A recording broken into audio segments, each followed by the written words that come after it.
English language ہماری زندگی میں کتنی امپورٹنس رکھتی ہے یہ تو ہر کوئی جانتا ہے نا. اب یہ لینگویج جو ہے ہم کس طرح سے بہتر انداز میں سیکھ سکتے ہیں. آج جو ہماری ڈسکشن کا موضوع ہوگا وہ یہی ہوگا کہ ہم اس لینگویج کی ایکویزیشن کے لیے کیا طریقہ کار اختیار کریں کہ ہم اس کی کو جلد از جلد جو ہے نا ہم اس کو سیکھ سکیں نا.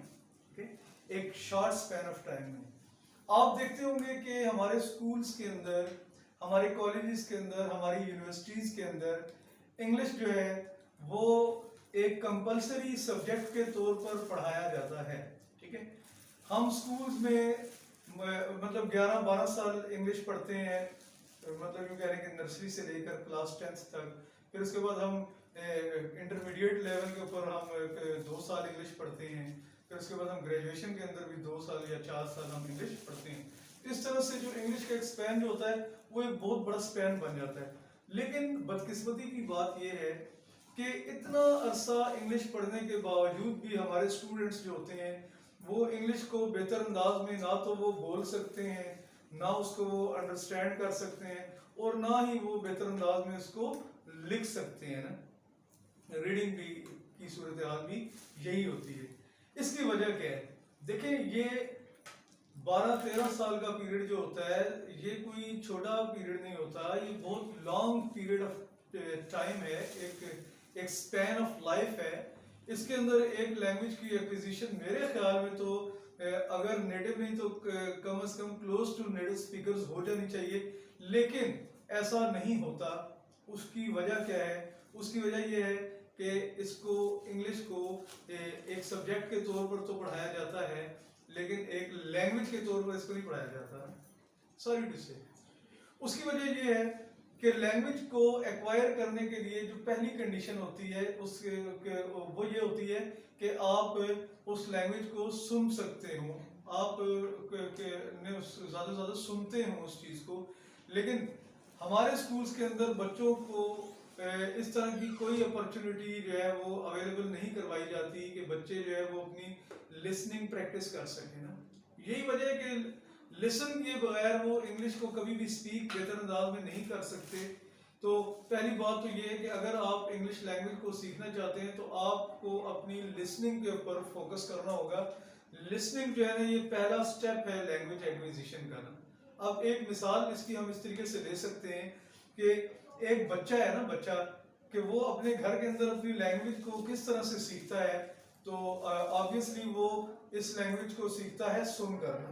ٹھیک ہے، سن کر. تو لہٰذا جب آپ کسی ایسے ماحول میں رہ رہے ہوتے ہیں کہ جب آپ اس ماحول میں وہ زبان جو ہے بار بار بولی جا رہی ہو، پہلے بچہ کچھ ورڈز بولنا شروع کرتا ہے، ایک ورڈز کو آہستہ آہستہ جوڑنا شروع کرتا ہے اور پھر اس سے سینٹینسز بنانا شروع کرتا ہے.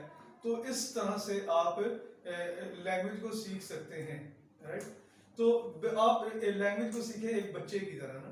ٹھیک ہے، جیسے بچہ چیزوں کو، آسان چیزوں کو سننا شروع کرتا ہے، سنتے وہی لفظ اس کے منہ سے آٹومیٹکلی نکلنا شروع ہوتے ہیں. تو اسپیکنگ جو ہوتی ہے وہ سننے سے آتی ہے نا. Speaking comes from listening. Speaking comes from listening. تو آپ اگر اس لینگویج کو جلد از جلد سیکھنا چاہتے ہیں، شارٹ سپین آف ٹائم میں سیکھنا چاہتے ہیں، تو ایٹ لیسٹ آپ 1-2 گھنٹے ڈیلی اس کی لسننگ کریں لینگویج کی. تو آپ دیکھیے گا کہ ایک ٹریمنڈس قسم کی چینج آپ فیل کریں گے. ہفتہ 10 دن کے اندر ہی آپ کو چیز فیل ہونا شروع ہو جائے گی کہ آپ کے لینگویج میں کیسی تبدیلی آ رہی ہے. اچھا، اس کے بعد ہم ایک اچھی اپلیکیشن، اچھا مضمون نہیں لکھ سکتے، ہماری کمپوزیشن اچھی نہیں ہوتی. اس کی وجہ یہ ہے کہ ہمیں ریڈنگ نہیں کروائی جاتی. رائٹ؟ تو یہ یاد رکھیں کہ رائٹنگ کمز فرام ریڈنگ. آپ کی ریڈنگ جتنی زیادہ اسٹرانگ ہوگی، آپ جتنی زیادہ سے زیادہ کتابیں پڑھیں گے، آپ میگزینس پڑھیں گے، آپ نیوز پیپرز پڑھیں گے، تو جس وقت آپ پڑھتے ہیں تو آٹومیٹکلی وہ جو گرامیٹیکل سٹرکچرز ہوتے ہیں جو کہ آپ کسی کمپوزیشن کو پڑھتے وقت سیکھ رہے ہوتے ہیں، وہ آپ انکانشیسلی آپ کے مائنڈ میں جو ہوتے ہیں وہ سیو ہو رہے ہوتے ہیں اور پھر جس وقت ضرورت پڑتی ہے تو وہ ریپروڈیوس ہوتے ہیں آپ کے مائنڈ کے اندر سے اور آپ اس کو پیپر کے اوپر منتقل کرتے ہیں. تو اگر آپ اچھی انگلش لکھنا چاہتے ہیں تو آپ کو ایک lot of time English reading کو دینا پڑے گا. جب آپ زیادہ ریڈ کریں گے تو ایک ٹائم آئے گا کہ آپ اچھا لکھنا شروع ہو جائیں گے اور آٹومیٹک ہے یہ پروسیس, آپ کو اس کے لیے کوئی ایفرٹ کرنے کی ضرورت نہیں ہوتی. تو speaking comes from listening and writing comes from reading. تو یہ 4 سکلز ہیں انگلش لینگویج کے جو جس کے تھرو ہم لینگویج کو سیکھتے ہیں اور یہ انٹر کنیکٹڈ ہیں. جو ہے کہ ہماری اچھی اسپیکنگ اس وقت تک نہیں ہو سکتی جب تک ہماری لسننگ اچھی نہ ہو اور ہماری رائٹنگ اس وقت تک اچھی نہیں ہو سکتی جس وقت تک ہماری ریڈنگ اچھی نہ ہو. تو ان چیزوں کو یہ بالکل بنیادی سے اصول ہیں, ان کو آپ ذہن میں رکھیں. آپ کو روڈ لرننگ کی یا میمورائزیشن آف ورڈز کی, ورڈز لسٹوں کو یاد کرنے کی کوئی ضرورت نہیں رہ جاتی اگر آپ ریئل انگلش مٹیریل کی لسننگ کرتے ہیں آن یور ڈیلی بیسس.